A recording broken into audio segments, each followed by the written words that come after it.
Hi, this is Scott, Killer 3-Cylinder. Today I'm going to shoot a video on how to remove the interior door trim handle and door trim panel together. I'm at Jew Motors in Covina, California. So we're going to turn on the power on the car for just a moment so I can roll the window down. It makes it easier to get the door trim panel off the car. So I've got that down. I'm going to turn the ignition off and take the key back out. The first piece I'm going to remove is this triangular filler panel in the corner of the door frame here, and it lifts up a little bit and then it just pops straight off, and you need that off so that you can get to everything that you need to here. Next piece I'm going to remove is the actual door handle. Some people don't remove the door handle, and normally on some of the cars, if it hasn't been on and off too many times, there's a little cover in here, and when you look at the cover, you pry on the small side of the notch where the cover is, and it'll pop open to expose this Phillips screw. To take this door off, there's a total of 9 screws or 9 fasteners. So I'm going to run this screw out of here, and I'm going to set it in the car just out of the way on the floorboard while I'm doing this. And then with the door handle, you pull it forward, and right here in the back of the door handle is this plastic clip that goes to the handle and the rod. And I'm going to pry on this clip just a little bit, and I'm going to pop it free off the rod, and then you just lift up on the rod and it comes loose. Then the door handle slides out and you unplug the lock switch there. The next part, I'm going to go ahead on the door pull here. I'm going to pop these two covers off to access the screws that are down underneath. So when you go to pop these off, you have a choice of tools. You can use something like a pocket screwdriver or a plastic pry tool. It's best to pry the handles, these covers off from the inside edge where they're not really seen.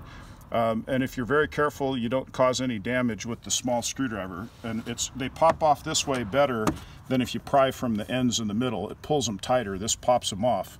So it gets that out of the way. I'm going to set that inside, pop off the other cover, comes right off, and then down inside there's one Phillips screw in each of these 2 holes, and they have kind of a large head on them. They're larger than the other ones. So we're going to run those out of there. So these are the two screws with the large Phillips heads, and those go out of the way.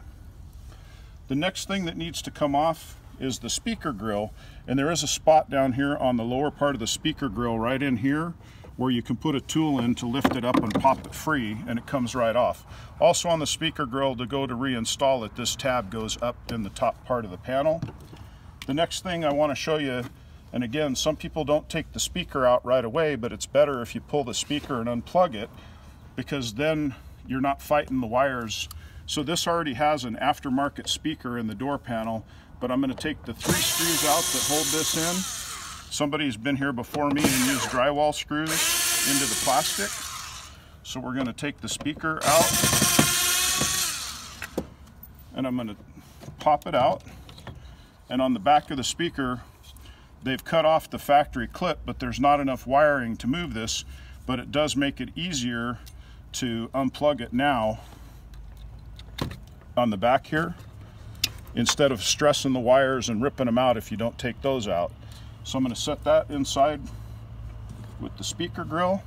And then in these holes here, there's these recessed holes in this area, and there's 3 more screws down in there. So I'm going to take the 3 screws out.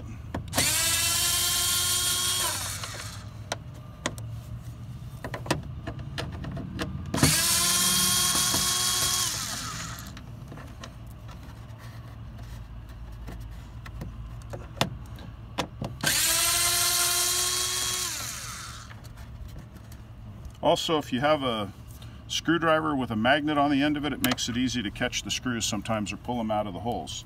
So now I've got the 3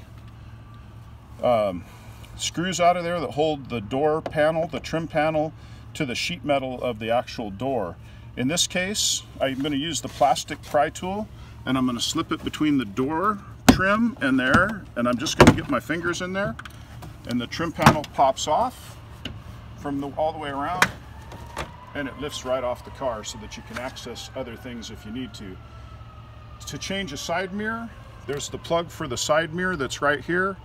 In the event you ever break a side mirror, if you have a window switch that ever fails, or a window motor and you need to get to the plug for the window motor, it's located here directly below the interior lock.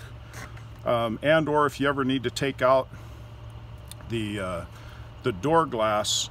The door glass itself, normally you roll it down about 3/4 of the way and you pull up the water shield. This plastic is a water shield. It keeps water from leaking inside the door.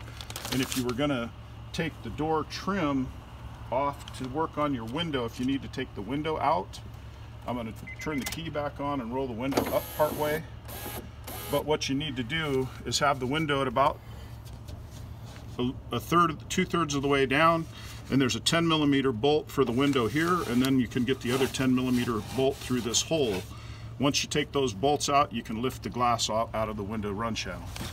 So I'm going to go take this out in the back, and I'm going to use some cleaner, and I'm going to clean this with a garden hose and some detergent, and I'm going to use a scrub brush, and I'm going to scrub this panel the same direction as the weave of the fabric, and get it all cleaned up and get it ready to put back together.